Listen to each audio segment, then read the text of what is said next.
Good afternoon, colleagues joining us from various parts of the world. And I say this because we have colleagues joining us from outside the country. Therefore, as the UFS, the University of the Free State Library and Information Services, we are very privileged. With your permission, colleagues, if you can just give us a few minutes to admit the people. As I see, there's quite a number of people on the lobby.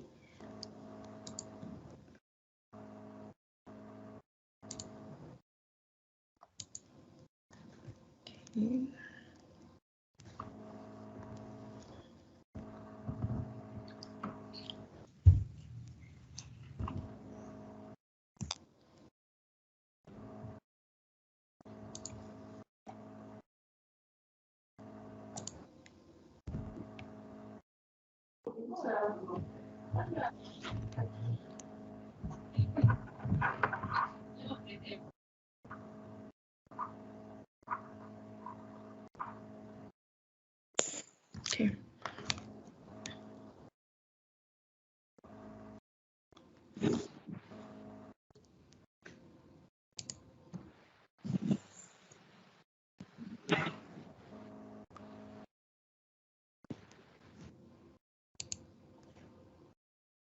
Okay, I think we can start. Good afternoon once again, colleagues joining us from various parts of the world. And I say this because we have colleagues joining us from outside the country. Therefore, as the University of the Free State Library and Information Services, we are very privileged. The day is finally here, and as they say, we shall rejoice and be glad in it. My name is Dina Mashiane, and I am an assistant director of the University of the Free State Library and Information Services, situated at the Neville Alexander Library at the South Campus.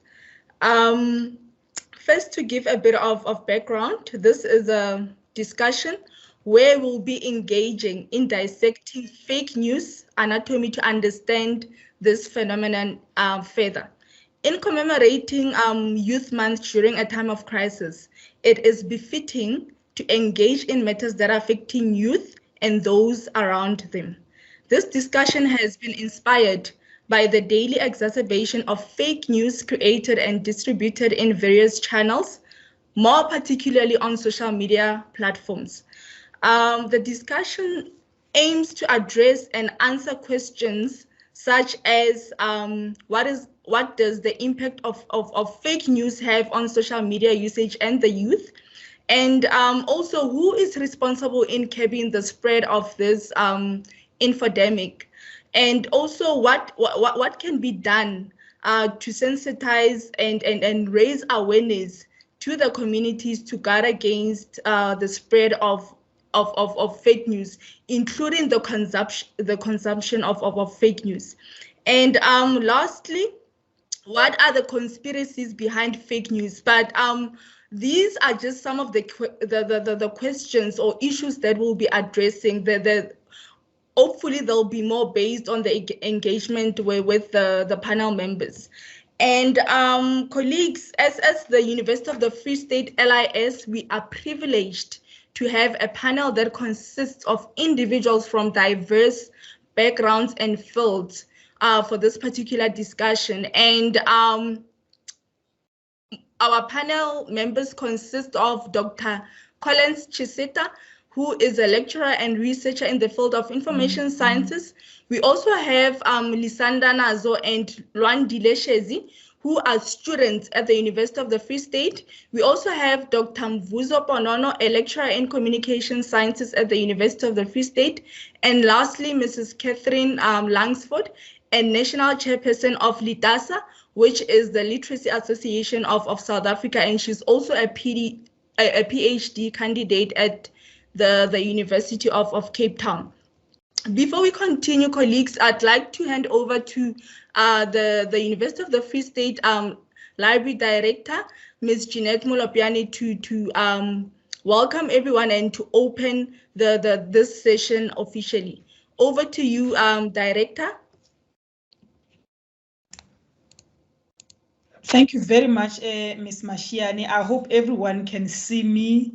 I'm in the shack, I'm in the back room. You know, you try to find a comfortable space working from home. So you can see I'm in the back room in the shack. So I'm enjoying my work.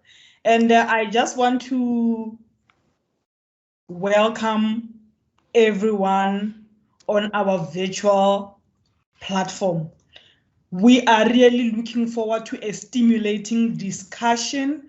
And as we speak about, you know, we talk about fake news. 2 weeks back, the country was abuzz with the birth of 10 decapulates. You know, it made international news. So you can see that, you know, fake news can even infiltrate mainstream media. So the discussion today is going to guide the narrative as to how, you know, what tech approaches can be used to make sure that, you know, people safeguard, people decipher what is true and what is not true. And in this, and I like the fact that, you know, we are linking this to the youth of our country. So, and it links very well with the Youth Month. You know, the youth are the people who, you know, liberated our country, looking at what transpired in 1976. I think then I was doing sub A. By then we call them sub A and sub B. You know, it's your grade 1 and your grade 2. So here we are today. We are going to be inspired by our Dr. Chisita, you know, Dr. Ponono, you know, Nazo and Shezi, really, and the other colleague Dina has just mentioned, whose the name is not read on the program, but we are looking forward to that stimulating discussion. Feel free, colleagues. This is our platform to engage. This is our platform to have that scholarly a discussion and debate around, you know, issue, because, you know, we know the impact. Looked at the damage, I mean, of a simple story that was, you know, circulated. You know, there was jubilation. It was on BBC. It was on, you know, on the top, you know, top news agencies of the world, only to discover what. And what about the reputation of our country as a result? So welcome. And in the process, because I know that, you know, somebody's going to do a vote of thanks, I also want to appreciate the team that has put this webinar, a discussion together. I'm really very proud of what you have done. So from my chair where I'm sitting, I just want to say thank you, colleagues. Feel welcome. Let us engage. Let us, you know, have a debate, and then we'll see what transpires after this. Thank you very much. Thank you very much, Director. Thank you for officially opening this platform for both our colleagues and our panelists to engage on this the infodemic that we're currently experiencing of fake news. Before we continue, colleagues, as we all know, each and every house has rules of conduct. And as such, kindly note the following housekeeping rules for this discussion. Kindly note that the session is recorded and the link will be shared with all the participants, and you will also be able to access this recording on the UFS Library YouTube channel. And also note that each panel member will be given 15 to 20 minutes to engage with us on the fake news phenomenon, to share their opinions and views relating to the main theme of this discussion. And we also kindly ask you to hold all questions until all the panel members have had the time to engage with us, and kindly jot down all the questions or comments that you might have, and we're going to open a question and answer session after each and every panel member has had the opportunity to to present. So in terms of the panel members, they're going to present in this order. We're going to have our first panelist, who's Dr. Collence Chiseta, then followed by who will be followed by Lisanda Nazo, and thereafter, sorry, we'll have Lwandile Nolwazi Shezi, who will be followed by Dr. Mvuzo Bonono, and lastly, we're going to have Ms. Catherine Langsford. And colleagues, now please welcome me to welcome our first panelist, Dr. Collence Chiseta. Dr. Chiseta is a researcher, an editor, and author, a lecturer in the information sciences at the University of South Africa. He has worked with local and international organizations, including LIASA, which is the Library Association of South Africa, ZIMLA, the LIAS, the AFLIA, and the IFLA. He has journal publications. He has published in both local and international journals. And he also has book chapters, conference papers, and also he has also presented in a number of webinars relating to topical issues on libraries and related institutions and emerging technologies. Over to you, Dr. Chiseta.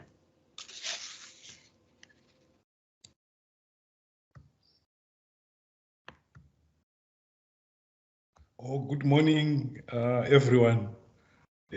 Hope you are feeling fine. Thanks a lot for this. I'm going to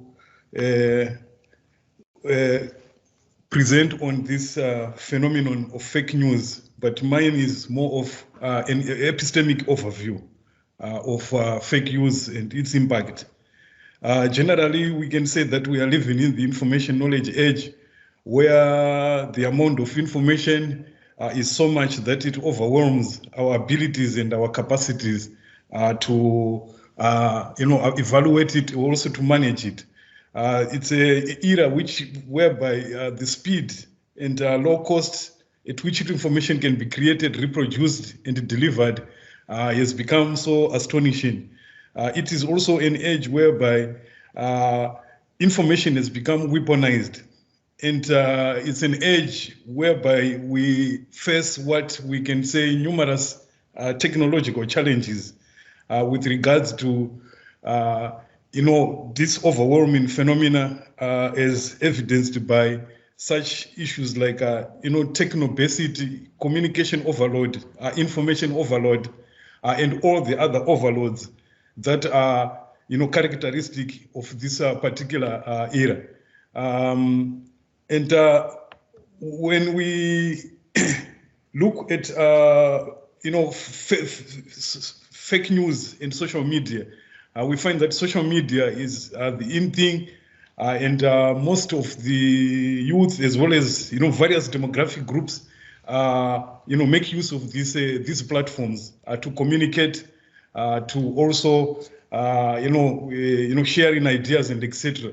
These platforms, we can say they are like a double-edged sword because they've got both positive and negative impact. This positive and negative impact can apply to both adults as well as young people. For example, these are platforms for helping the youth to stay connected. They provide support online that they can make, connections. They can also share ideas, advice. They can also access answers relating to their career objectives and link up with various other sources. There are also platforms for sharing knowledge, and also, they stimulate creativity, and they are what we can call sites for establishing contacts. But on a negative angle, we can find that there's also the problem of social media addiction, which also leads to isolation. There are also issues to do with cyberbullying. There are also issues to do with privacy, and the fact that such sites can also become what we can call fertile grounds for information disorder, crime, and also health-related problems such as digital fatigue. Furthermore, this phenomenon of fake news is something that became more popular, especially during the 2016 era. But all along it has been there, but it was not as popular as it was. It entered into public discourse due to a complex matrix relating to, politics, advertising, ubiquitous computing, proliferation of digital technologies, and etc. It's mainly associated with concocting stories on digital platforms, maybe to earn money or even for ideological mileage. The concept was fomented by the US presidential election and also brought into political communication by Hillary Clinton and Donald Trump. And it covers everything that we can think of from misinformation, spin doctoring to conspiracy theories. And it can be created and shared or reported through the multimedia platforms like these social media websites. Then furthermore, how do we define this fake news? Fake news relates to articles that are intentionally and verifiably false and could mislead readers. It's a new form of political misinformation in journalistic accounts. So there are various definitions. I won't bedevil, but maybe the last one is intentionally misleading, biased representation or information for the benefit of the one who is sending the message. In other words, the one who is communicating that message. This phenomenon has been with us since historical times because wherever people coalesce into social groups, there are always issues to do with the power and social control, whether the social control is informal or formal. As long as people are in groups, there are issues to do with the power and control. So some form of mind game and political games. It has been there since pre and post printing era, like the Gutenberg phase, where Gutenberg invented the printing press in 1450, and it has been there even through the age of mass media and the current internet age. The key issue there is the use of information as a source of power, and the digital platforms become the vectors for spreading these fake news. And its popularity is become a phenomenon because of the ease of use and ease of use of digital technologies to share content and to share also ideas. Therefore, fake news is referred to as a word according to the Collins dictionary, but it's a word with two words because we've got fake, then we've got news. So it has earned a place in the Collins dictionary, despite the fact that most words that we know, they consist of one word. That was in 2016 that it ended that throughout history, there have been selected cases of fake news. For example, rumors of war, false stories that maybe lions are going to come into the city and people run away, even though maybe it's a hoax and there is a disclaimer, but people usually believe it since it's coming through the media. In 1522, there was a satirist, Aretino, who used these wicked sonnets and pamphlets and plays to blackmail former friends. And also there was hoax issues in America where someone claimed that a balloonist had crossed the Atlantic in a hot air balloon in only 3 days, yet it was fake. And also recently there was this announcement that there were weapons of mass destruction in the Middle East, and the bigger countries went and invaded only to discover that it was fake news. So there are so many examples of fake news. Now, what are the impact? People, it's only that it's a belief that people are likely to remember fabricated information, even though they were witnesses to these cases. It also is impact in the sense that it damages a country or organization reputation or image, and it also becomes a source for generating conspiracy theories. Sometimes it can lead to loss of life, or it can also lead to poor decision making, poor health information services, and also result in what we can call unhygienic information practices. And this can be very detrimental. Now, what are the characteristics Now, characteristic is that we look at volume, variety, and velocity. When we look at the volume, we consider, let's say the internet enables everyone to reproduce fake news on the internet.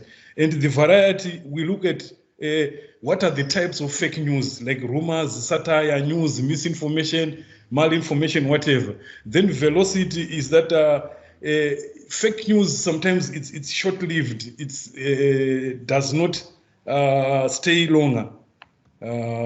Now, throughout the world, governments have had to respond to this, especially considering the current COVID-19 pandemic and its infodemic. Since the World Health Organization declared that the world was not only fighting the pandemic, but they were also fighting the endemic, the infodemic. So they were fighting two wars on different fronts. Governments have responded globally. There's been an overdrive to pass bills, laws, and punishments, which now have become a common phenomenon, whereby anyone who shares false information about COVID and shares information, if you are not authorized to do so, you become criminalized. So there's been a criminalization of malicious coronavirus falsehoods. For example, states like Hungary and South Africa also, and UK and etc. They've come up with these laws. This has become global. There's also been, enactment of anti-fake news laws in various countries, and different countries have laws that deal with fake news. For example, here in South Africa, the Disaster Management Act is one of them, and Botswana has got Emergency Powers Act, and various other countries. Malaysia has also had its Anti-Fake News Act, which was controversial, and I don't know whether now it has been enacted because there were problems with regards to, because some of the acts undermine the constitutional rights, fundamental rights to rights and freedoms, freedom of expression and etc. and association. But however, since it's a disaster, sometimes disasters are viewed differently from normal situations, and governments view their institutions as a biological organism whereby an impact of something cancerous can corrode the whole biological entity. Hence the need to pass some laws in order to deal with the issues at hand. Now, who are the creators of this fake news? They are real human beings like we are there, and also non-humans. Non-humans includes in sort of like what we call social bots and the cyborgs. I think you've watched the film Cyborg. Social bots refer to computer algorithms that display human-like behavior and automatic interact with human beings on social media. Cyborgs refer to real human beings who are key sources of fake news diffusion. And, generally, these are some of the creators. Right. There's been, what is the misinformation, especially on social media, like with regards to COVID, because that's the topical thing. Like this, for example, the peddling of fake cures, such as saying that gargling lemon or salt water and injecting yourself with the bleach can cure the virus. There's also been false conspiracy theories that the virus was engineered in an experimental laboratory in some other country there. There's been also a conspiracy that 5G network is causing or exacerbating symptoms of COVID. So the truth becomes devoid of authority or expertise or real facts. And this now creates the problem of fake news. Right, the conspiracy theories are also flourishing as the COVID, ravages, and these conspiracy theories, they span demographic strata and political differences, and they've always been there, fascinating people for ages. While some conspiracy theories can be harmless, some may even be, entertaining, but there are those that relate to life and death. And these are really dangerous. because they affect the individual and the collective well-being of the society. For example, in this era of the pandemic and the infodemic, the COVID pandemic and infodemic, joking with these issues of life and death becomes very dangerous and cantankerous, to the extent that they can really cause the demise of the society. COVID-19 has pushed this discourse on conspiracy theories and fake news, as you see through when you read through newspapers and other various media platforms. These theories, conspiracies, and fake news, they thrive mainly in situations of a crisis, fear, or uncertainty, and then they proliferate. Right. Furthermore, we find that online sensationalist and conspiratory sites,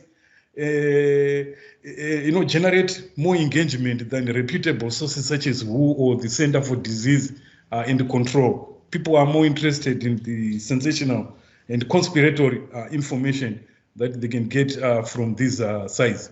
For example, these conspiracies like COVID is a hoax, COVID is a bioweapon. The governments are using this emergency situation to pursue their anti-democratic goals, etc. And also people saying, when you do swab tests, it will also result in you being infected, right? I'm rushing over this because I want to give, so how do we empower young people? We empower them by mobilizing young people by, giving them media literacy skills and also multimodal information literacy skills and incorporating of media digital literacy and meta literacy skills at all levels of the curriculum so that people are able to think critically.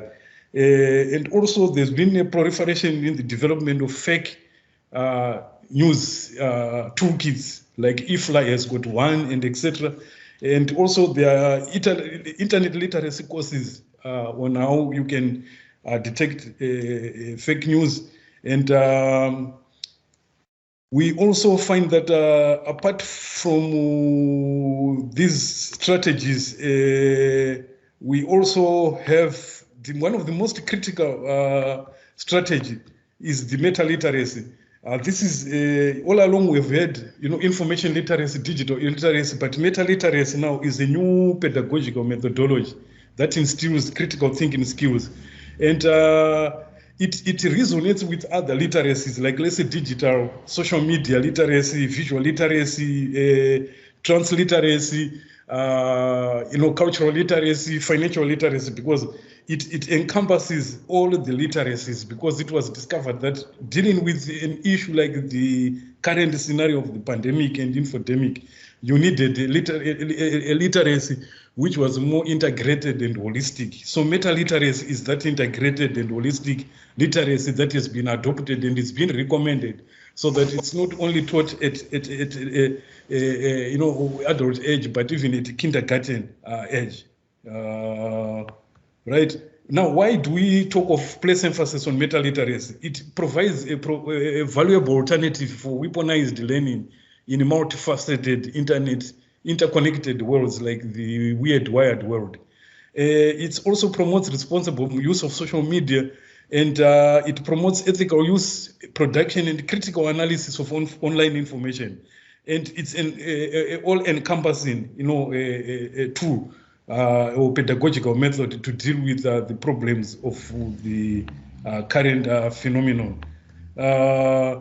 What does it achieve if we adapt it? It will actively help us to actively evaluate content while also evaluating one's own biases. So we can also evaluate our own, idiosyncrasies, foibles, etc. It also helps us to engage with all intellectual property ethically and responsibly. And it helps us to produce and share information in a collaborative and participatory environment. And also it gives us, a power to meet lifelong and life-wide personal and professional goals, because it is based on the principles of lifelong learning, life-wide wide learning. You see, that's why it has become the most common, and it also deals with the major, cognitive and affective and behavioral domains as we learn. Right. Then furthermore, another strategy that has been recommended is what we can call, we refer to it as, psychological or communication inoculation against fake news. So just as we are inoculating ourselves against COVID, we also need to come up with a strategy on how to inoculate people against fake news. This can be done through a theory which is known as the psychological inoculation theory. So this theory is, borrows from the medical science theory, whereby we say when we inoculate we weaken a virus to the point where it will not make the person sick, but it will trigger protective responses. So similarly, also in dealing with this infodemic, we can say that you can use the theory, which is also known as persuasion inoculation, where a strong challenge, let's say a conspiracy theory or fake news, is weakened to the point where it will not change the person's position or even the person's health state, but it will trigger protective responses in the form of critical thinking skills, as highlighted in the meta literacy model. So in other words, that we ensure that the weakened challenges leads to resistance to stronger challenges. So you trigger these protective responses for developing critical thinking skills. It's also known as pre-banking, whereby you preempt the fake news, you preempt the conspiracies, and then in that way you are inoculating. And it has been used in such other challenging issues like climate change, where people were immunized against climate information so that the world could work together. Then another practice that has been recommended again is information hygienic practices. This is because, just as we need personal hygiene, which is key to the overcoming this pandemic, there's also the information hygienic practices, which also in everyone's responsibility to deal with. On that note, ladies and gentlemen, I think I come to the conclusion of my presentation so that others can also have the chance to present, and I can also have the chance to listen and learn also from other people. Thank you so much. Thank you very much for that thought-provoking presentation, Dr. Chisita. And it makes one ponder and reflect on the aspects that are contributing to this fake news phenomenon. And from my point of view, you have deliberated on concepts which are assisting in broadening our horizons to better understand, what the elements that or issues that are contributing to both the creation and the consumption of fake news. And there's actually a proverb in Sepedi that says, "Moyeng e tla ka gešo re je ka wena." And I will try to translate this the best way I can, because when it comes to proverbs and idioms, they tend to lose context whenever they are translated. So basically what it means is that, when one is expecting guests or visitors, a feast is usually prepared to cater for the people. And that's how people in the family would also get to indulge through the presence of the visitors. So with what you have shared, it's a wealth of knowledge that can assist us in closing gaps that we might have had with regards to the fake news phenomenon.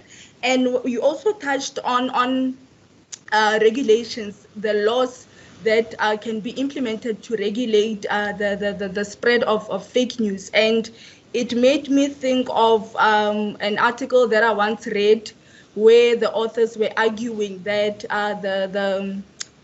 the social media influencers are actually the super spreaders of fake news.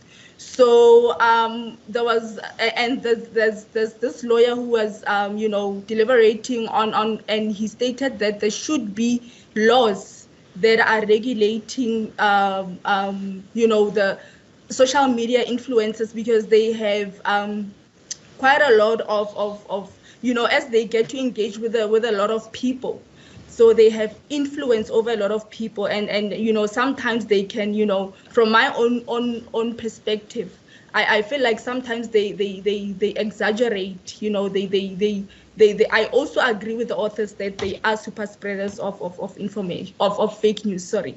And colleagues, with that being said, we're going to move forward to welcome our second panelist, who is Lisanda Nazo. Lisanda Nazo comes from a small town in East London in the Eastern Cape, and also she's also a third-year student studying BCom accounting. She is also the current prime of Emily Hophouse, and also an outgoing mentor. Over to you, Lisanda. Good evening, I'm sorry, good afternoon, everyone. I hope you're good. The first speaker, he was so informative. I think I come from a perspective of actually being a youth, modern youth in South Africa, and how social media has just played such a big role in terms of fake news. But I also want to start from, how we do have, everything has a positive and a negative. So in terms of fake news, we need to start on, okay, what are the positives, what are the negatives of social media and the factor that it plays on fake news. So yes, we have fake news, but they also start conversations of GBV, how sometimes we see one side of the story that people want us to see, but however, it does start the conversation behind GBV, because without those news, whether it be fake or real, they have triggered an outcry from the youth in terms of actually starting conversations we weren't be able to have before this whole thing of fake news and social media. And then also when it comes to the LGBTQ plus community, we started conversations about actually what is that community, what does it entail, because I think we've been very oblivious when it comes to the communities like this. And when it comes now to social media now forces us into, especially when you see the news about the community and everything that is happening, now they've created awareness about it, so that even when fake news come and you've educated yourself to actually know what is happening, what is this community about, you're able to actually stand and say, but no, this shouldn't be right. So fake news has the positive side of it because it starts conversations. And I think that's very important when it comes to social media and the youth today. It also starts like conversations about politics and the economy and just education as a whole. Because as the youth, social media is where we go to actually engage on what is currently affecting us as not only youth but as a country. So even things like propaganda that political parties start, those are fake news about other political parties, but they've also started a conversation about what is actually happening in terms of South Africa, more specifically in terms of where are we going as a country, as a government, as politics. So it's these conversations that are eye openers, although it starts on a bad note that it's fake news. They are eye openers to have these conversations where we actually do start to question a lot of the things that come from the media, because we have knowledge and we've started that point of actually starting the conversations on social media platforms.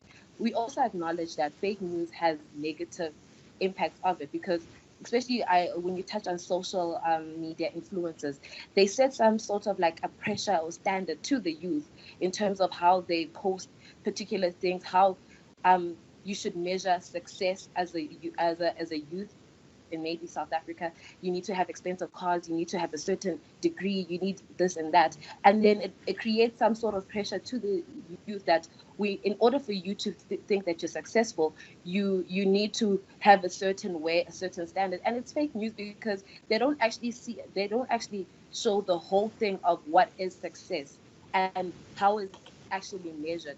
So it does have that, and that results in bullying, because now people actually feel like because they don't have this certain standard of living or standard of life, they are not worthy or they're not successful. And it also starts that thing of now people start to, belittle and bully people because of these certain standards that have been created through fake news, and just how social media makes it seem like your worth and your value is not actually it. It also goes back to invasion of privacy, how fake news, because it's when we talk about fake news, it's a matter of these are news that haven't been verified by fact or a statement. So people are just letting out an opinion to start a conversation. It could be an important, like in a positive conversation, but it can also be a negative conversation. And basically, it enables people to now think they have the right to invade a person's privacy, and it have this thing of they should have knowledge about what is going on because of social media, that it encourages. If you, for instance, if you're a celebrity, you have a right to share every single thing about your life. And the minute people start spreading these fake news and you don't stand up for yourself, because that's what happens, especially on Black Twitter, then now you feel like, okay, no, this thing could be true, but it could actually not be true. But it's just that people are invading your privacy, and because you're a public figure, you have to, account or give back, and all those sorts of things. So that's a matter of social media. And then a social media platform, I do think, is the root in terms of youth and fake news, as Twitter, how a small thing that you think or you assume is a certain way, you go and tweet it on Twitter, and then it blows up into a whole thing, and it could be actually fake news, and it actually ruins a person's, reputation. It affects people's families, emotions. And we talk about, it's a funny thing how as a youth, with the youth, we talk about mental health and everything, but we don't actually think how we actually play a part to enabling fake news that affect other people. Because at the end of the day, people, whoever you're sending out fake news about is actually a person or maybe a company, and you don't know how it can like affect a person's well-being. And we have these conversations, yet we don't look back as to we also play a part to enabling fake news. Because if a person fake posts a tweet, and we don't ask, and we don't actually enable and engage in it, then it's no longer fake news, it's just a person's opinion. But it becomes fake news when now people engage and they retweet, and the social media outlets also start posting it out. Then that makes it fake news. So it's also how we receive fake news that plays a part to actually making it fake news, and then affecting someone's life, and going back to the thing of now we're bullying and enabling it. So I think when we go back to fake news, it's a matter of we need to look at, okay, so we see this is the tweet. I'm going to use Twitter because I am a young person, and that's where the most fake news is. You see a particular tweet, do you then question, actually, is this verified by facts, or do I retweet it to make it a hashtag and trend? So I think that is my point of view when we talk about fake news and social media. I think I'm going to give over because I really want to engage and hear more. And thank you. That is all from my side. Thank you so much, Lysanda, for that informative presentation on you have deliberated on various aspects that are contributing to fake news. And you also mentioned that, as much as we see a negative side of fake news, it can also bring, it can start, conversations. And I remember there was a time where there were these rumors that 5G was contributing to the rapid spread of fake news. Before COVID-19, I really didn't even think or know that there was 5G. But after that, it really it started that conversation, and yeah. So it inspires conversations and so forth. And you also mentioned on the issue of invasion of privacy. So basically that also touches on information ethics, the ethical aspects of using information. So obviously a person who's not informed or aware of the ethical aspects of information, they are most likely to invade other people's privacy as far as information usage is concerned. And that can have, long-term effects on people. For instance, we have the issue of cyberbullying amongst youth. Youth is highly, cyberbullied, and you find cases where young people are committing suicide because of being bullied online. And you might, if you take a look, you only realize that it was just a mere fake news, something that could have been prevented. But because people are not ethically or are not ethical or are not aware of the ethical aspects of using information, hence they invade other people's privacies. Okay, colleagues, without wasting any more time, we're going to hand over to our third panelist, which is Lwandile Shezi, and she's originally from Durban and currently studying towards a BSc specializing in consumer sciences. She is very passionate about spreading awareness of autism spectrum disorder. Over to you, Lwandile. Hi, I don't know if I'm audible.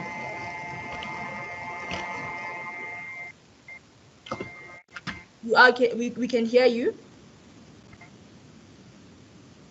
Am I audible? Okay, it seems as All right. I think she might be experiencing challenges from her end. Lwandile, can you hear me? Okay, colleagues, for the sake of time, I think we're going to move on to the next panelist. She will just share her presentation once she has connected. We are now going to hand over to Dr. Mvuzo Ponono. Dr. Mvuzo Ponono is a Xhosa man from the Eastern Cape. He's also a lecturer in the Department of Communication Science and a postdoctoral fellow at the Center for Development Support in the University of the Free State. His research interests include audience, post-colonial studies, and small business development. He continues to be in research because of a desire to use the discipline as a tool for community upliftment. This commitment has led to an engaged scholarship program that looks into the impact of the COVID-19 pandemic on small businesses in townships. Over to you, Dr. Mvuzo. Hello, good afternoon, colleagues. I'm going to switch my camera on for just a second because it might affect my connectivity as well. Just for you to have an idea of what I look like, and then I'm going to switch it off because it might affect my connectivity. Okay.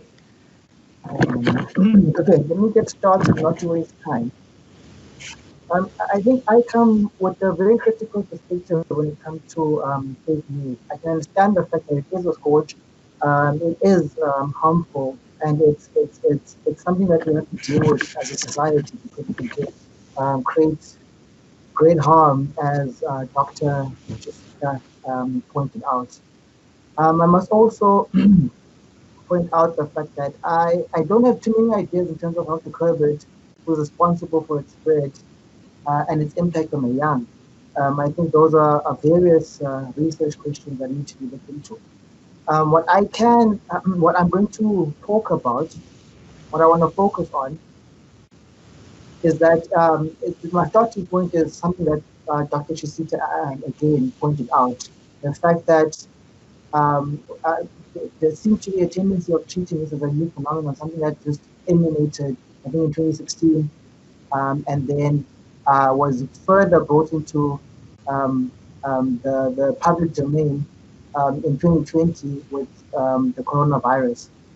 I think it's important to emphasize the fact that since that time, since time immemorial, we've had instances of propaganda and fake news, and Dr. Chisita again spoke about this point. Since printing, since we had the written word, there's always a counter narrative to, I guess, truth. And in South Africa, I think this reality, okay, has existed alongside political dealings for the longest of times. And I was thinking about it today, the fact that under apartheid, if you were a black person who's trying to liberate your country, you were labeled as a communist terrorist, for example. So there was a counter narrative to the liberation struggle, and even before those times, there's always a problem, I guess, of misinformation. And so I think the question that arises then is why has this thing, this called this phenomenon of fake news become such a talking point from 2016, I guess, onwards? And I think what I settled on is the fact that it's almost become like a moral panic, which is a threat to establish values, and hence it's become something that is implanted now in social consciousness. And I think at present, to further answer that question of why now, yes, it is a moral panic, and I guess why has a moral panic uh, um, come up or surfaced of late? And I think it's the fact that I think the social divisions, all right, enacted under colonialism in South Africa and apartheid in South Africa have come to have come to bear, I think, in this present moment, because I think how many years now after apartheid, 20 to 30 years after apartheid, what people are starting to realize, and this is, I think, throwback to the place we are moving on to as people are starting to realize that South Africa has progress in South Africa has come to a standstill. So there's been a failure to dismantle the infrastructure of apartheid.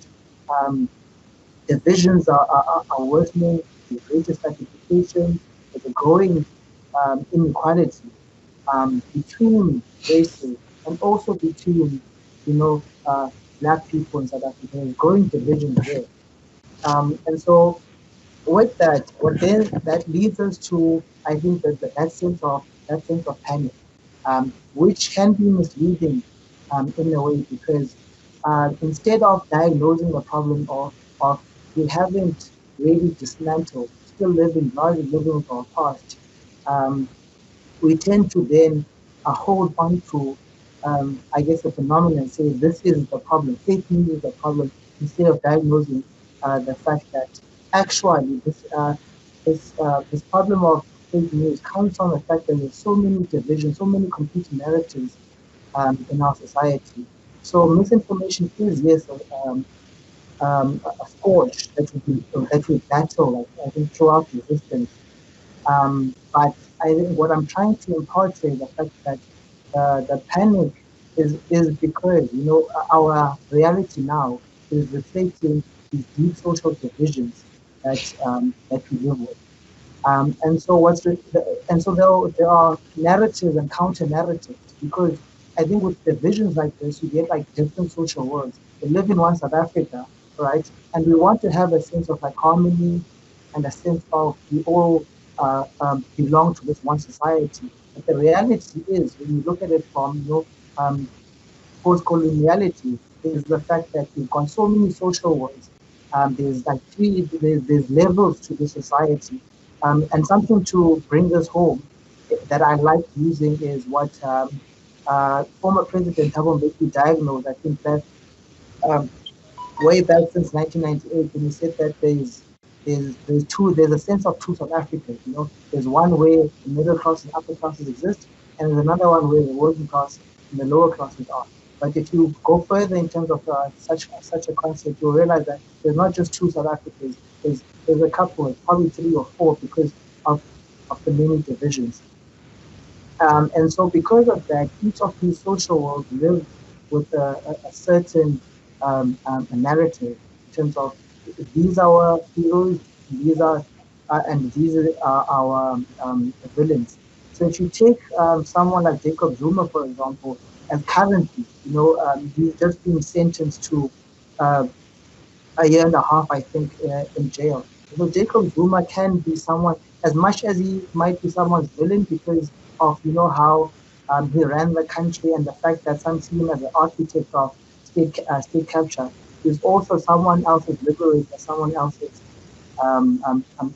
hero.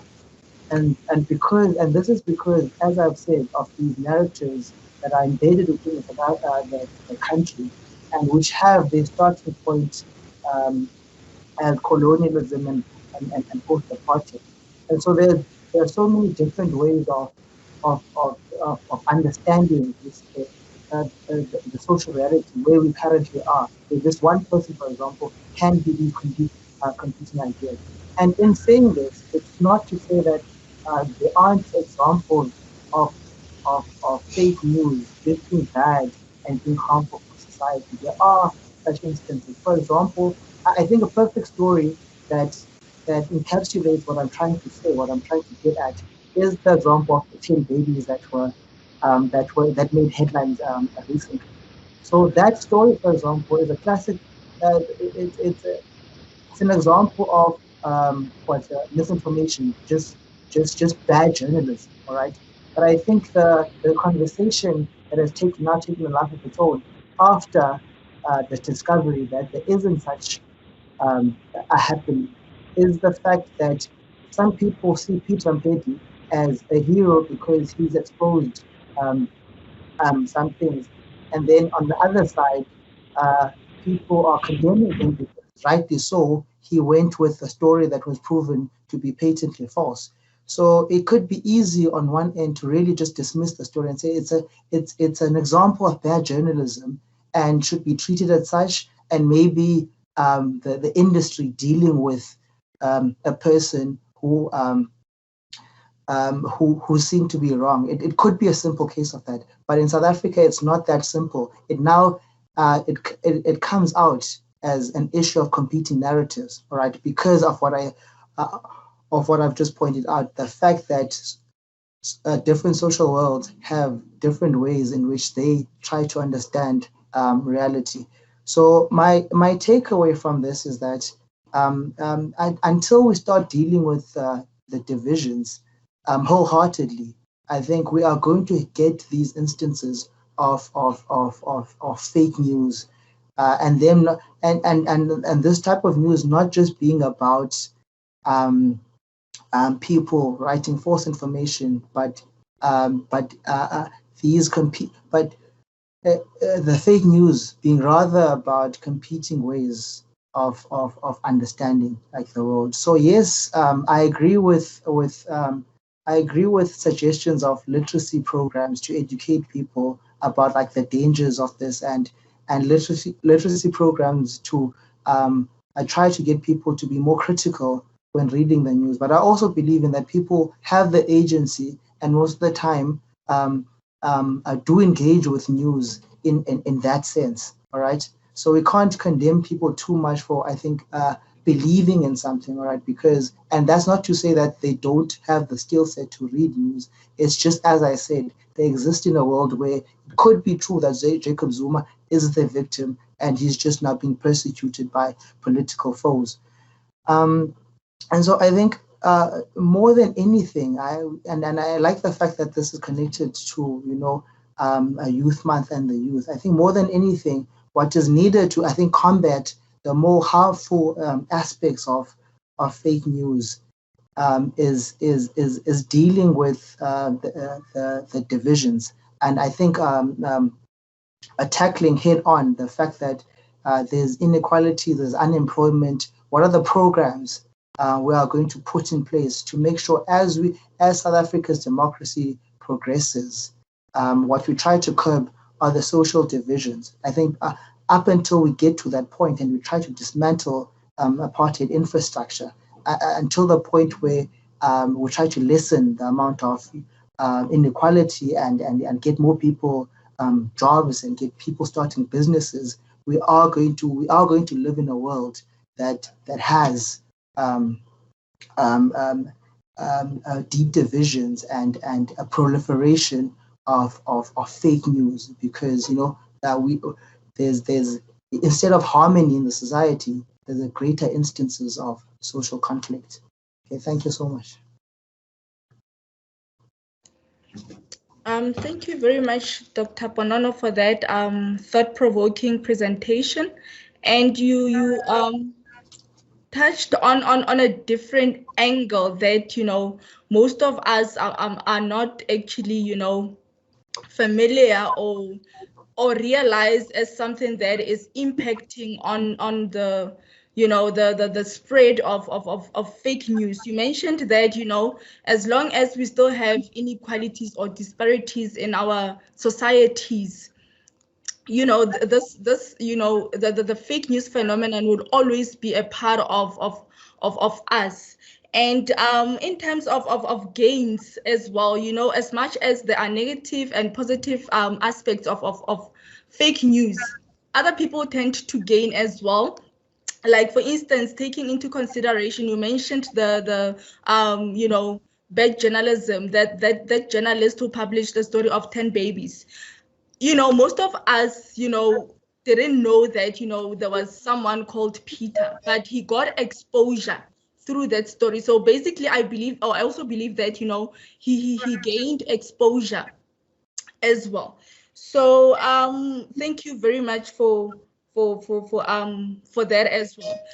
Colleagues, we're going to hand over to Lisanda. I'm not sure if, sorry, Lwandile, are you back with us? Yes, I am. Can you hear me? Yes. We're now going to hand over to Lwandile. Over to you, All right. Lwandile. There's not too much I have to add, considering that a lot was already mentioned. But before I do mention fake news, I just wanted to quickly touch on implications of social media on the youth, because currently, in this day and age that we live in, that's where a lot of fake news is spread. And like a lot of things in life, social media has positive and negative implications. And some of the positive implications is that we have exposure to so many new opportunities, like information and jobs that we didn't know existed. It increases our social awareness. We can improve self-confidence. Is an amazing platform to showcase our talents, and it also helps to build our personal brands. But on the other side, negative implications include cyberbullying, which may lead to mental health issues like depression and maybe even suicide, and that many teens become too open on social media and end up sharing personal information. In terms of fake news, there is a lot has been said already, but what I did want to add is that for a long time, fake news has already been has been an underlying issue. It was always there, but it wasn't always such an issue that was at the forefront of society. But it has been brought to light as of recently because of the global pandemic that we're currently experiencing, COVID-19. And the sad reality is that even now, during the fourth industrial revolution, where most of us have the ability to check the credibility and the reliability of a source, we still choose to believe sources that are not reliable, such as WhatsApp voice notes. I know that last year, when South Africa had our first COVID patient, and South Africa was having its first few cases, I remember that there was a WhatsApp voice note circulating telling people that there are rumors going around that the government plans on shutting down the country and that everyone should go and buy food and be prepared. And the results of this, even though this turned out to be true, this caused unnecessary panic and fear, to a point where people started panic buying, to a point where if you went into a supermarket, all the shelves would be empty. And because we receive such an overload of information, it also sometimes becomes difficult to distinguish between real news and fake news. Like Lisanda mentioned earlier, we also don't realize the role that we play. Like she mentioned with her example of Twitter, we don't realize the role that we play in spreading fake news, because once we start to share something, we start to gaslight it, and it gains momentum and it gains exposure, and that's how it becomes more popular and people start to believe it, whether it's fake news or not. And over time, fake news has become such a dangerous situation. It's, as we've seen now, it's become more of a life and death situation because of COVID. I remember even another WhatsApp voice note that had circulated before, of where if people were saying if you shouldn't get tested because if you do get tested, you get infected with some of the virus and things like that. But just quickly, I just also wanted to mention that one thing I feel is that I feel like people need to be taught from a young age. We also need to be taught as adults, because a lot of adults also don't know this, but we need to be taught from a young age social media etiquette and how to distinguish real news from fake news, what the do's and don'ts of social media and why they are that way, just to avoid having the problems that we do.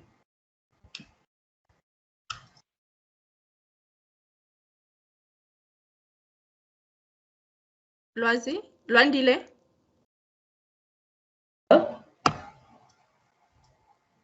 Are you still with us? Yes, I am. Okay. So, yeah, that's all I wanted to add. Okay. Thank you very much for your input. You know, it's so nice to hear these from, you know, the perspective of youth. You know, because these are issues that are affecting them on a daily basis.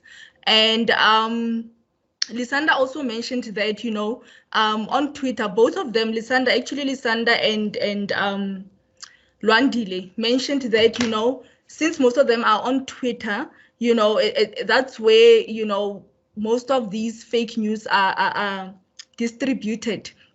And Lwandile also mentioned, you know, WhatsApp, you know, the messages that we get on WhatsApp, how many of us are getting, you know, chain messages that we just forward to the next person without actually checking the credibility. And I also agree with her that, you know, media and digital literacy are essential for people to be acquainted with skills on how to evaluate information before actually sharing that information to check the credibility. Okay. Now we're going to hand over to our last panel member, and her name is Catherine Langsford, who is passionate about literacy and education. She has worked as a high school English teacher, materials developer, a researcher, a lecturer, and a digital learning specialist. Catherine currently serves as national chairperson of the Literacy Association of South Africa, known as LITASA, and she is a PhD candidate in education at the University of Cape Town. Catherine also has a master's degree in English and also has another one in development studies. She loves film, chocolate. I think we're on the same page there. And she also likes to travel whenever she can. Over to you, Catherine. Thanks so much, Dina. Thank you.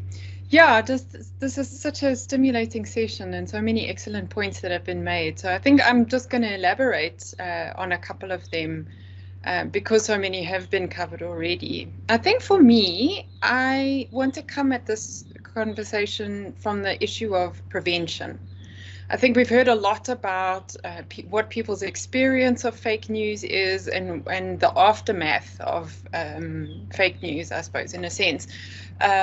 But I think prevention is always better. And I think legislation should be our point of last resort rather than the place that we start from. It's important, of course, but surely we should begin farther up the chain than right at the end of it.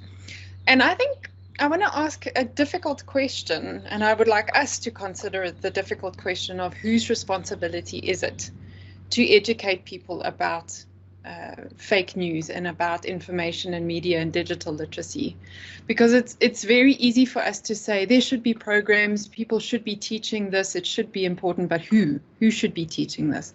And coming from an education perspective and an education background and a literacy background, I ask myself this question a lot. And before I unpack that a bit more, what I'd like to do is to think about the different types of literacies that have been touched on earlier today, and information literacy, media literacy, digital literacy, and then of course meta literacy, as Dr. Chitsita touched on earlier.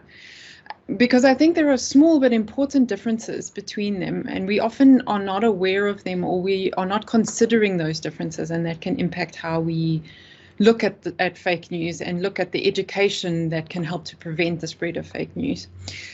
So my understanding of information literacy is the ability to think critically about information, to manage how we use information, and to consider how we use it, both by taking it in and by sharing it, and the production of knowledge and information. So verifying it, analyzing it, thinking critically about it. But media literacy is about being able to move between different mediums, so different media, and being able to know the skills and the knowledge and the ways of navigating different media. So if we think about it, the way that we use YouTube on a computer is completely different to how we work with a radio, or when we're using a web page on the internet, the way that we'll search for information is different to how we would search in a book. They use similar skills and similar reading skills, specifically comprehension skills, but there are also significant differences. And that's a really important fact that we need to be thinking about too. And the last thing is around digital literacy. So digital literacy, in my understanding, is understanding how to use digital tools. So understanding that, for example, if you see a little rubbish bin icon, that means delete. That's a skill that we learn through using digital resources and digital tools. Understanding how email works, what an inbox is, what clicking send means, what actions are going to come as a result of that, what an internet browser is, what a search engine, set of search engine results are. All of these things are skills and knowledge that people need in order to be able to communicate and work effectively in the modern world. And just to say that there isn't clarity on what these different types of literacies are, even amongst researchers and in the research community, people have different understandings of what these types of literacies are. So what some people may think is digital literacy, others may think is information literacy or media literacy. And I think that's important as well, is to acknowledge the different understandings and what do we do with all of these different understandings. So that brings me back to whose responsibility is the teaching of these skills and fostering and developing skills within these different types of literacy. And I think this is why I'm saying it's a difficult question, because often people want to give the job to the person next to them, if you know what I mean. So governments will say it's parents' responsibility, parents will say it's the school's responsibility, schools will say that it's society's responsibility. And so it's convenient for us to pass the buck in a sense. But it also speaks to a deeper issue, which some of the other speakers have touched on, and that is around how we use and access these technologies. So there's a difference between public technologies or publicly accessed technologies and privately accessed technologies. And some research that I was part of last year really drew this into or highlighted it for me in ways that I hadn't thought about before. And that's around so things like some forms of social media, like Twitter, like Facebook, like Instagram, they are publicly accessed. So as a parent, you are able to follow your child's profile and you're able to see what they are posting. And in a way, you can monitor whether what they're engaging with is okay, or whether you're happy with it, or whether what they are posting is acceptable. I suppose schools could do that as well. That brings up a whole lot of issues around privacy and violation of that. But there is a way of monitoring it in a sense. But so other platforms, particularly like WhatsApp are actually more frightening in the sense that they are closed and they are private spaces.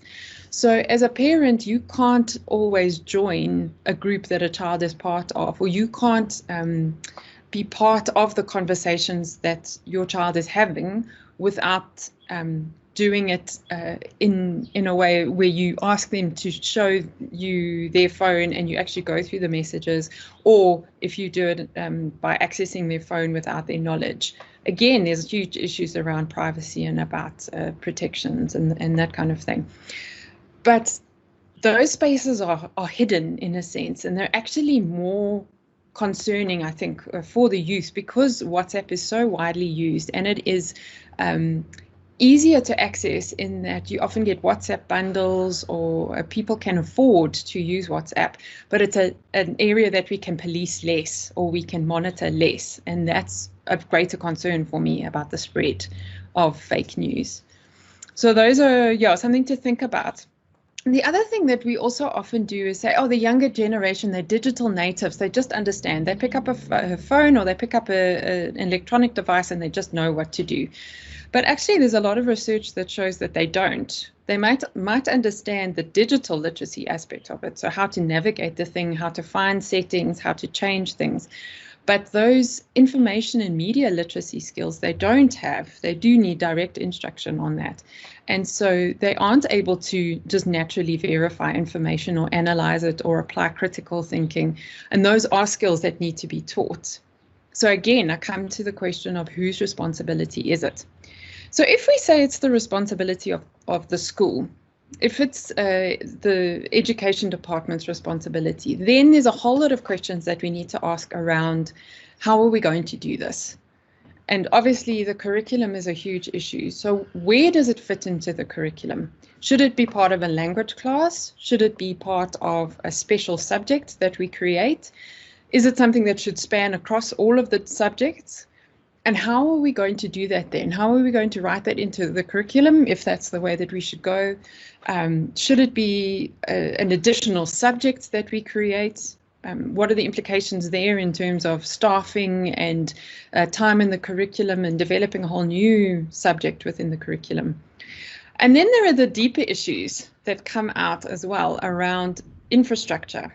And, do we have the kind of infrastructure and access to the internet and access to technologies that we would need in order to teach skills, that the digital and media literacy skills that go with this entire kind of meta literacy that we're speaking about?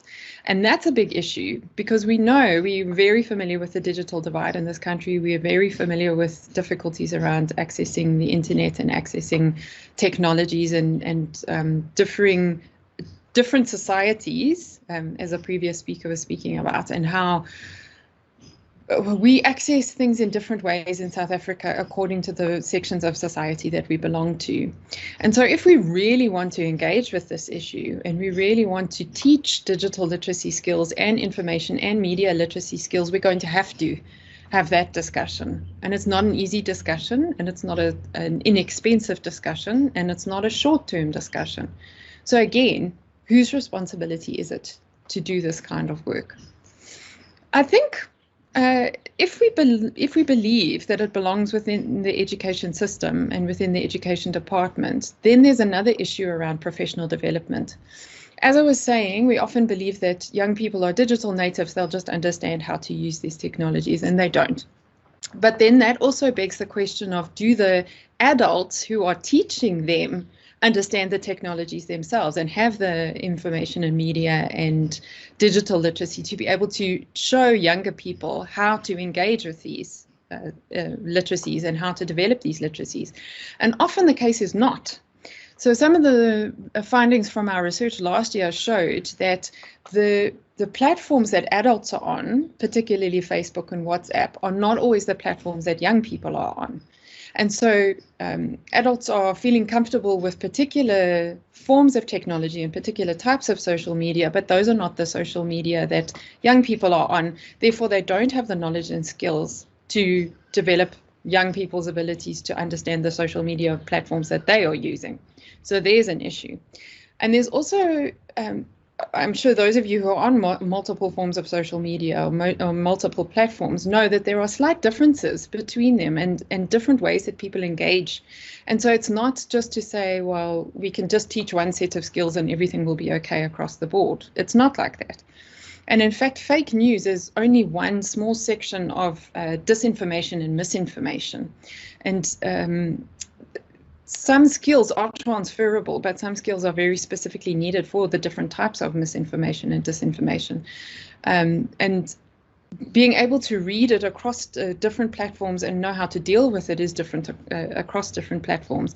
And not only on social media, but there are internet sites that are parody sites, or they use information or news that looks legitimate or was legitimate in the past, but they manipulate it ever so slightly so that if it's used now, the information is incorrect, but previously it was correct. Or things like deep fakes, which are particularly concerning. So the videos that are manipulated to look real, and they are in fact not real at all. And this again is relying on adults or a generation who didn't grow up with this, didn't develop the skills as young people, who are trying to develop the skills in themselves while teaching young people. And sometimes, as we know, young people often are better acquainted with a platform than the adult is. So there's a lot of tension there. And that brings me back to whose responsibility is this? I think it's everyone's responsibility to develop themselves and develop their understanding. But if we're going to be serious about developing analytical skills and critical thinking skills in young people, we're going to have to look at, are we doing it in the education system? If not, who is doing it, and how is the information being shared and made accessible to young people? And this may be something that civil society needs to take up and work on more if we can't fit it into the education curriculum. So there's a lot of personal ownership and personal responsibility on parents, on civil society, on education institutions independently to address this issue. And I think it's really important because we need in Africa to move from being consumers of technology and of digital resources to being producers. And so we're not only preparing people to deal with what's coming at them, but also how to responsibly create resources and tools that other people can use, but that are protective and that do prevent the possibility of misinformation and disinformation. And then that's an additional set of skills, not only to understand, but also to create these resources. So I think it's a really tricky time, and it's requiring a lot of knowledge and understanding from all levels of society. And I think it's something that we're going to have to think about carefully for a very long time.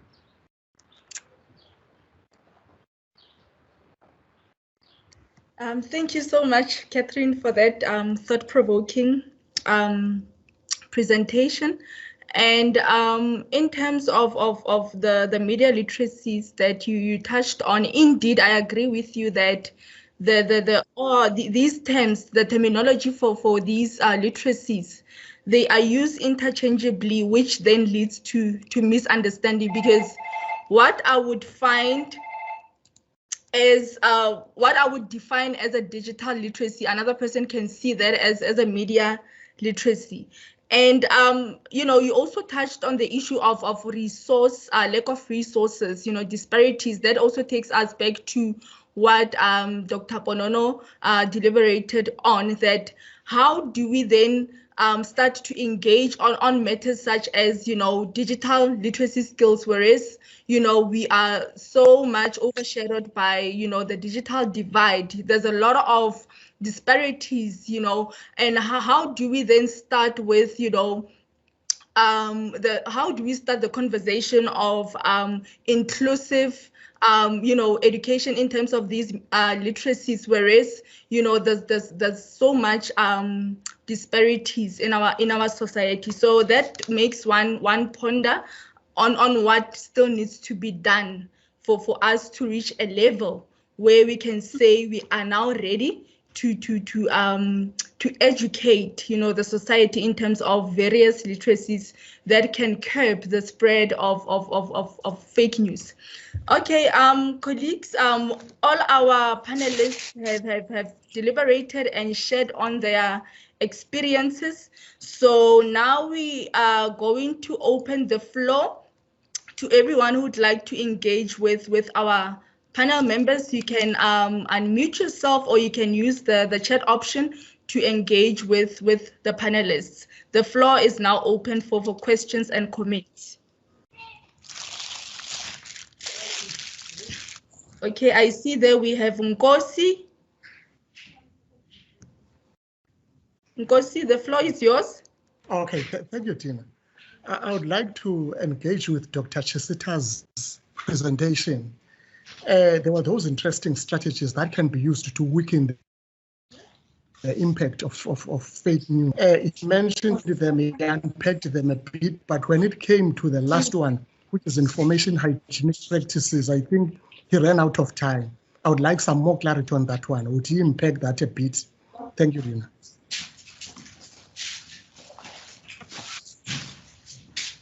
Dr. Chisita.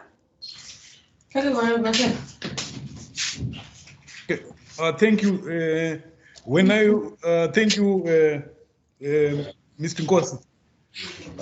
When I was talking about the, information hygienic practices, in fact, they resonate well with what the other, even the previous speaker, Ms. Langsford, talked about, because it's the key point there is the evaluation, critical evaluation of information before you share it.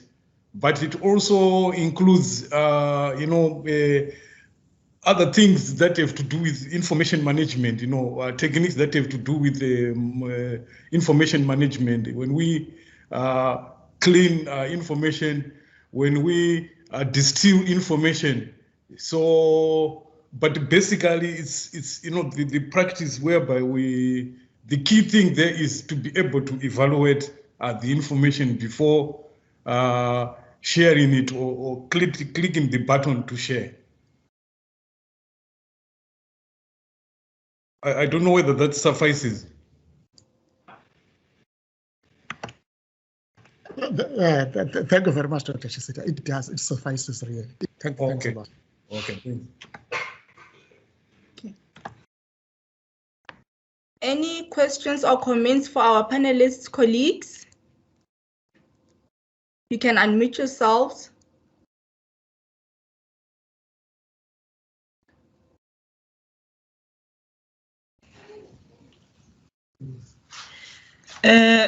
Okay, I see somebody. Let me. Okay, Marilee Hodges, I'm not sure if I'm pronouncing your name correctly. Please forgive me. Over to you. Good afternoon, ladies and gentlemen. The term that came across all the presenters' presentations is the term critical thinking and critical thinking skills. And I'm wondering what their understanding is of critical thinking. How do they define critical thinking? What should the skills be of critical thinking? And like the last speaker has said, whose responsibility is that to be able to teach that? So I would like them to venture in their understanding of critical thinking.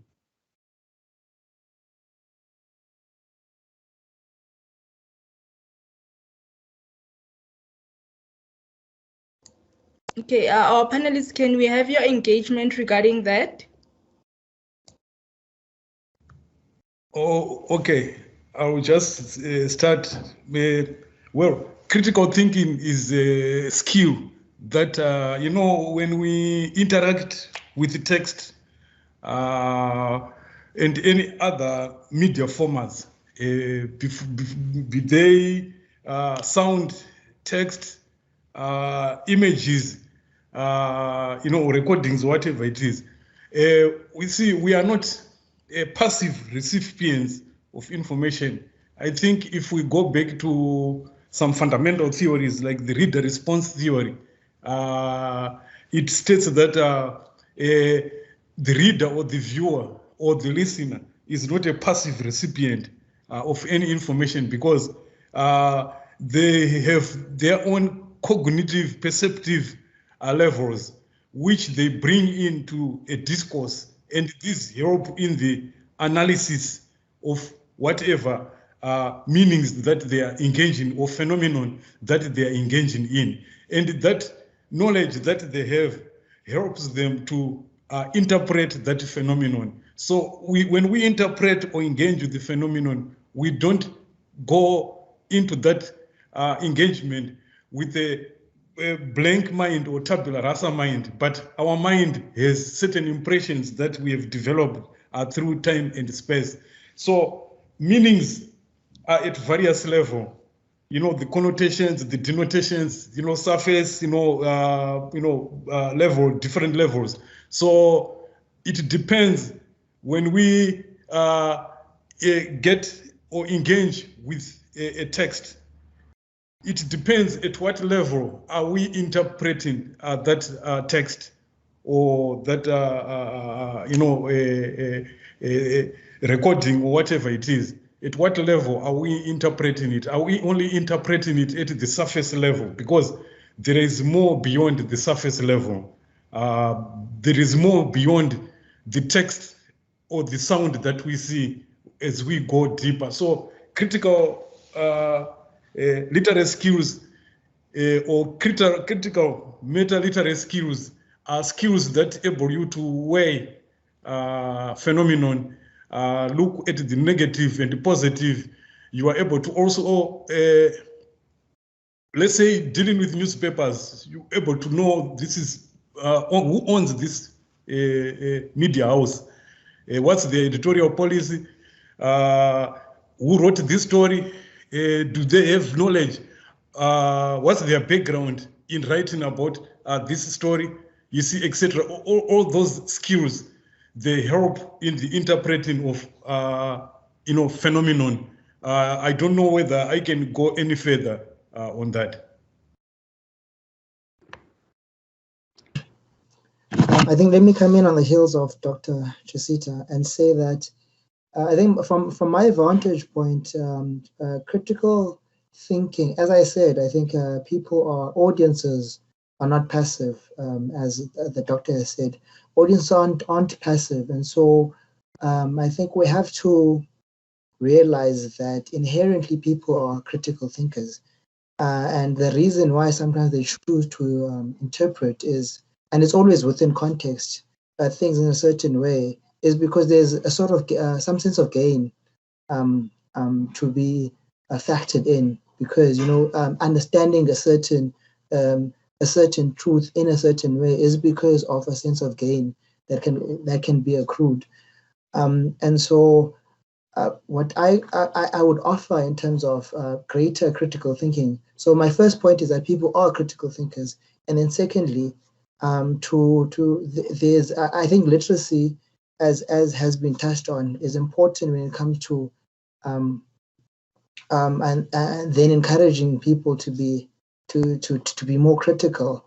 All right, but I think I would point to the fact that in educating people about this current iteration of fake news, that's when the education system becomes important, all right? But then and having mentioned that, the divisions within the education system, something to be factored in as well.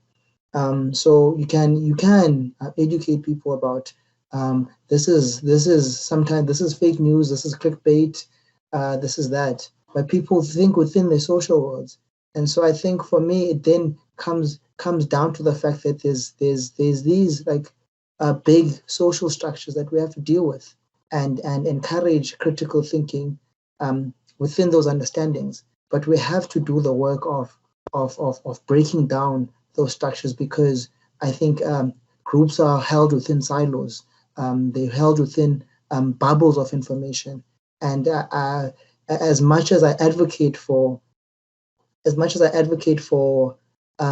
awareness programs and literacy programs, all right, I think we have to deal with the big structures as well, making sure that if we are going to say it's literacy, as has been pointed out, then where is that literacy going to come from? Is it going to be, is it going to go down and touch in like rural schools and township schools, right? So I think even in discussing critical thinking, our social structures become a big part of the conversation. Okay. Catherine, you wanted to say something earlier on? Yeah, I wanted to add to that and say the beauty is that in the languages curriculum across the world, there are sort of questions that are quite regularly used that will develop critical thinking skills. And I think that is being used in many schools already. And of course, the why question, why in any situation, if children are reading a book or reading a textbook, why is this information there? Why is it important? That's already critical thinking. But for me, critical thinking is looking at what was the author's purpose in writing this? Who is the target audience? What bias is there, or stereotype or prejudice that's represented in the text? What is the purpose of this text? Who is likely to read it? Is there what is fact and what is opinion in the text?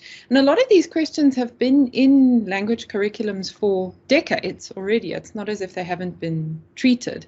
But I think for me, again, is the issue, it's not then applied to media literacy or in digital literacy spheres. So we're building those skills when we're talking about print texts, but we're not building those plus the specific skills that are different in digital and media literacy. And I think if we look particularly at youth in basic education, until we find ourselves in a position that the curriculum mandates engagement with texts that are digital beyond just an email, which they have to write, often on paper, ironically, until the curriculum mandates it, I don't know how many people will naturally include digital texts or include processes that force children to look at digital literacy and media literacy aspects of information literacy. But yeah, there are standard questions about analyzing data information, about where it comes from, can you find a date, who published it, many of the things that have been discussed already.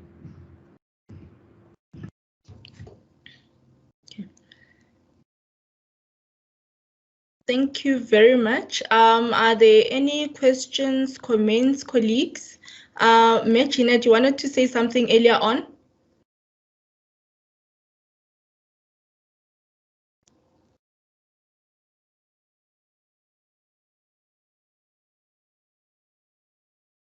Okay. Can I just come back? Okay. Can I just come back to the critical thinking? I think we need to think very deeply about our understanding of critical thinking. Because for me, it is not only the understanding of text, whether it's digital or media or written, it is also how you interact with the world in terms of your thinking. And that, once you've read the text and you've read it critically, you must also be able to verbalize your thinking. You must also be able to argue your thinking. And their skills like your claims, your rebuttals, your counterclaims. And the research has shown that because of Western scientific thinking and African traditional thinking, there's different ways of thinking critically. And because of Ubuntu, we do not have the skills to be able to claim and rebut. And even teachers don't have that ability. So I think that is an area that I think is very, very unresearched and very undeveloped. And I think I would like us to be able to say that it's our responsibility to understand what we understand by critical thinking, how we should teach it, and how we should assist people to argue critically as well. So I'll leave it there.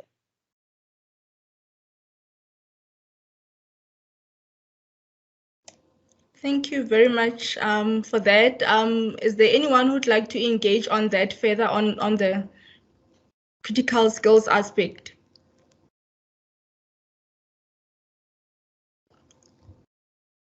Okay. Earlier on, Catherine asked a question. She basically asked, as to who is responsible for imparting knowledge or raising awareness of fake news, of teaching, ways on how to curb, both the creation and distribution and consumption of fake news. So we'll just like to hear from both the panelists and our guests. Who do you think who's actually responsible for that? Hello, can you hear me? Yes, you are audible. I think I want to maybe add on to that. I think it's everyone. When I say everyone, I talk in terms of the whole thing of attacking the fake news and everything. It's a matter of there are different approaches to the different people we have in society. For instance, yes, you can add literacy in terms of, maybe in schools like basic education schools. But when you add that literacy to the youth, let's say I'm looking at a university level, university students have access to information, but they do not use it. They don't engage in it because the approach to it is not, I don't know the word to use. It's not, it doesn't grab my attention. There is knowledge.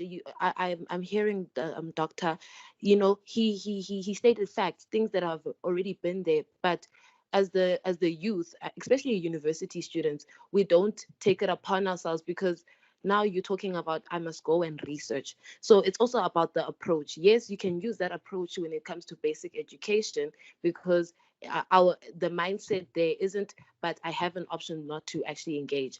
But with the youth, it's a matter of, no, what is the approach? Who's actually having this conversation? Is it just only Sanda, someone who's from a small town, or is it an influencer, someone who's well known and is well respected that has that conversation, who then makes me, okay, now I'm attracted to it. So I think it's a matter of, it's everyone's responsibility, not just one particular group of people, but also the approach as to how it's done. I think that's all from my side. Okay, thank you very much. Anyone would like to add on that?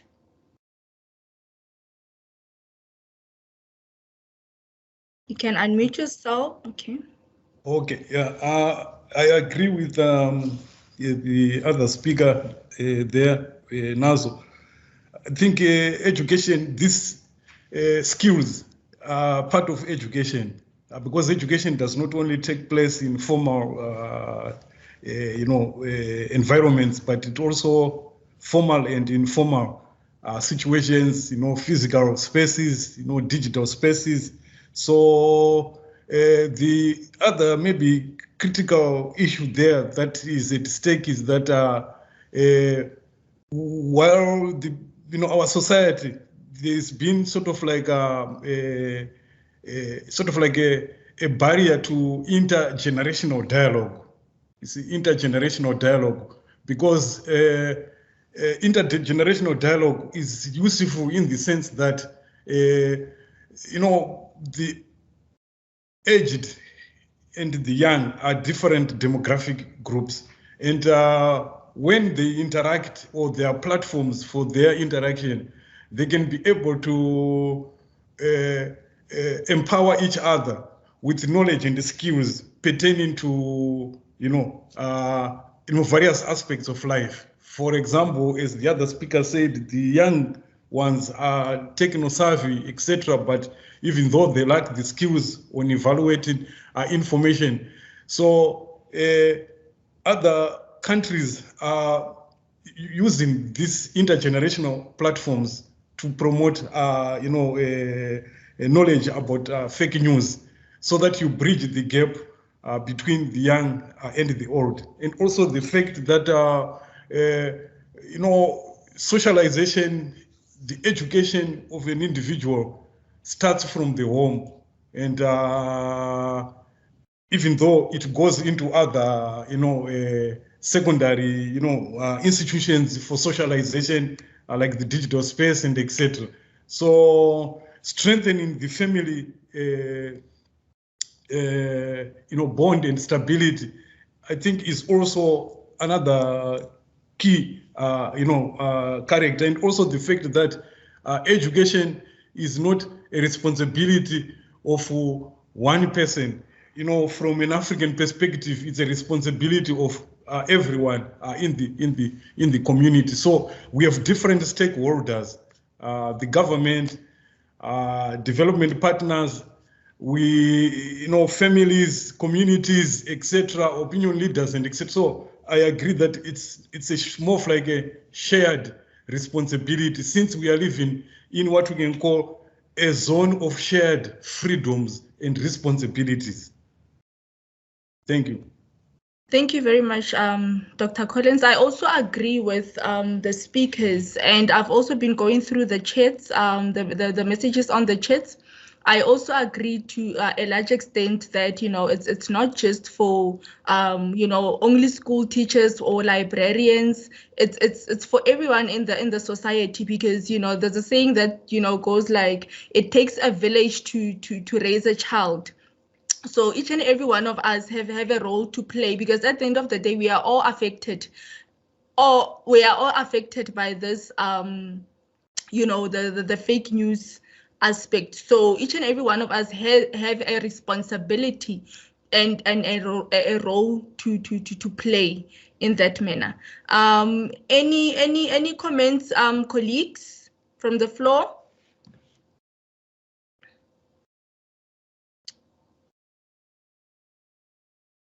Anyone would like to add anything related to what we have been engaging on today?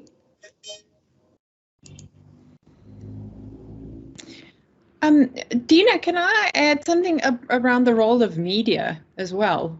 Because they're kind of in an interesting space. They can be both the promoters of fake news and misinformation, and also be the consumers in a sense. So what role does media play? And if we hold them up to a standard and we are criticizing them, are we using social media to criticize them and therefore spreading the fake news even more? To come back to the point one of the speakers made earlier about we should look at the role that we're playing. So how many of us shared information about the decouplets, Because often what happens is people will read a message or see something, and instead of saying, oh, no, this isn't, this looks like fake news, I'm not going to share it. What they do is say, can you believe it? Oh, I have to share this with so-and-so they will never believe it either. And we're doing exactly the opposite of what we should be doing.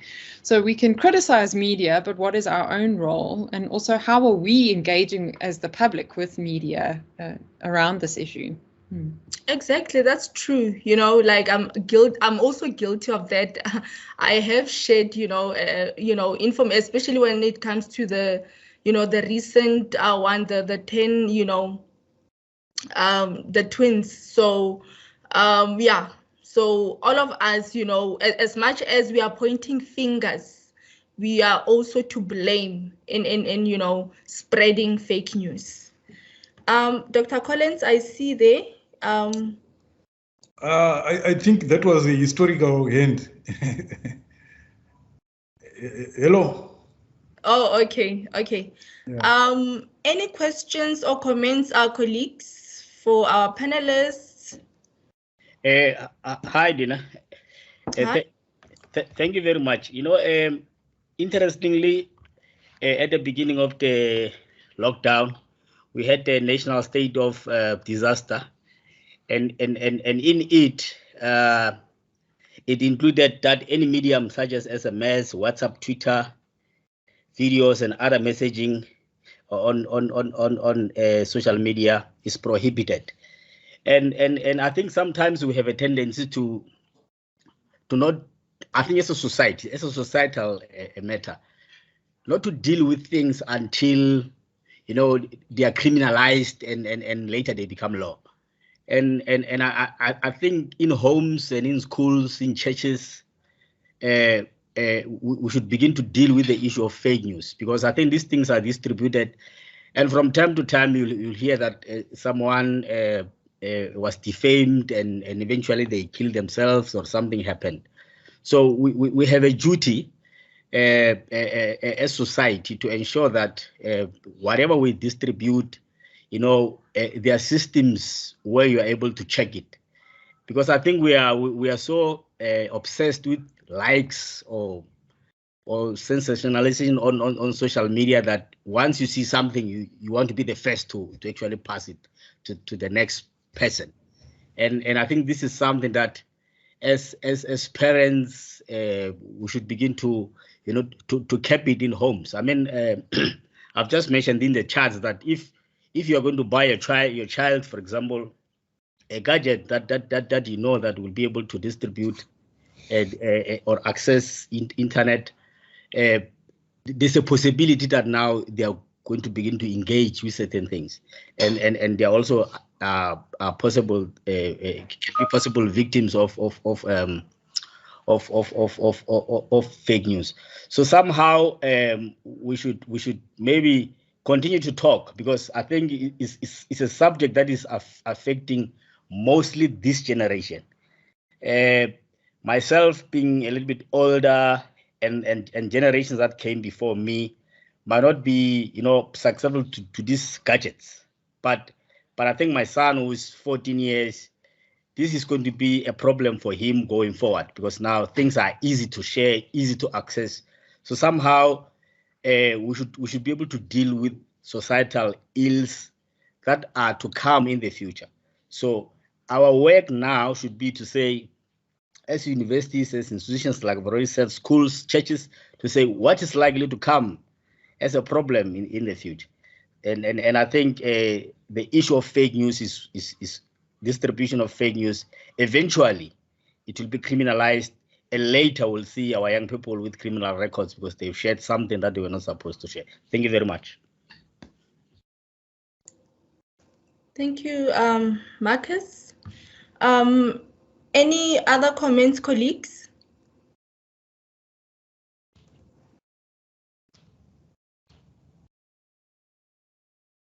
I see. Prof. Lynette.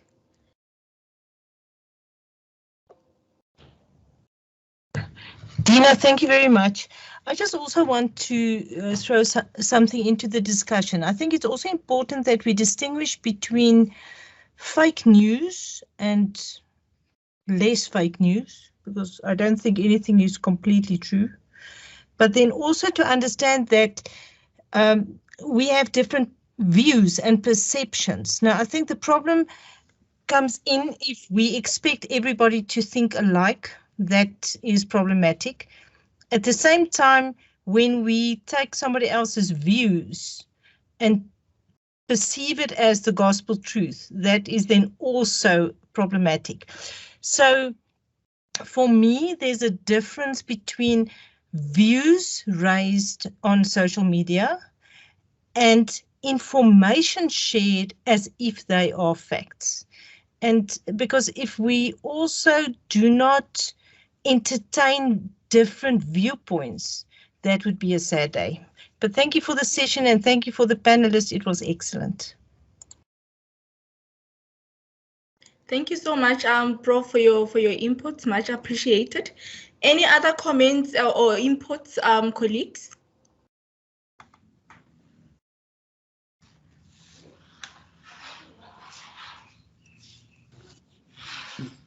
Hello. Dr. Collence? Yeah, I think the previous speaker, I think, also said it well, because there's a need for diversity, in terms of opinions and views. So sometimes we, need to have, there needs to be a proper strategy on how to deal with this phenomenon of fake news, because people should be able to learn how to distinguish between facts and opinion. If we say, let's say the United States invaded Iraq, or a country in the Middle East, it's a fact. But what they did there becomes an opinion, you see. So diversity in terms of opinions, I think it's healthier. And the onus is then also on how can information professionals and also related and other professionals work together to ensure surf it on these digital platforms. And especially, like one of the critical, especially during the COVID, has been that of health. And because of the proliferation of bogus health information, which then undermines the scientific information. Thank you. Thank you very much, Dr. Collence. Colleagues, it seems like we have exhausted our time. It has really been a fruitful session, and I don't know about you colleagues, but I have gained so much knowledge and awareness in terms of the fake news, and it has definitely changed the way I perceived fake news. So before we wrap up, I'd like to hand over to Mr. Buti Sikwi to do the vote of thanks. Over to you, Mr. Buti. Oh, afternoon, colleagues. Thank you, Good Ms. afternoon. Can you hear me? Yes, you are audible. Oh, thank you. Good afternoon. Thank you. I can't thank you individually, but firstly, I would like to thank the distinguished panelists with a whole wealth of information that was provided here. So it gives us an opportunity to learn further and to discuss furthermore on this issue of fake news. And where does it end? That's the question. Should we engage basic Department of Education to have it as something for the school? Because cyberbullying also begins there. That's point for another matter. Another thing also to share or to thank you is fake news. Really, it is real. With that is very informative. I won't take more time of you. With that, I would like to say thank you. Till we meet again. Thank you so much, Mr. Sikwi. Colleagues, without wasting any more time, that brings us to the end of our session. To add on to what my colleague has just said, we'd like to thank you for availing yourself and honoring the invitation, and have, a blessed weekend further. Goodbye. Thank you. Bye. Thank you. Bye. Thanks, Bye-bye. Thank you. Bye.